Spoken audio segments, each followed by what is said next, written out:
The Water Density Interactive Calculator solves a critical engineering problem, accurately determining water properties that change with temperature. Whether you're designing cooling systems, calculating buoyancy forces, or sizing pumps, water density variations can significantly impact your calculations. Let's explore the calculator's inputs. First, you'll see the calculation mode drop-down with 6 options. Calculate density from temperature, calculate mass from volume and temperature, calculate volume from mass and temperature, estimate temperature from density, calculate saline water density, and calculate buoyant force. For this demonstration, we'll select Calculate Density from Temperature. Below that, you'll find the temperature input field measured in degrees Celsius.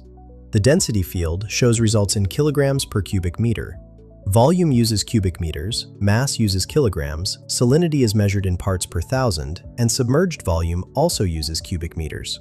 After entering your values, click the Calculate button to see your results. Let's work through an example. I'm designing a cooling water system operating at 80 degrees Celsius. I'll select Calculate Density from Temperature from the drop-down, then enter 80 in the temperature field.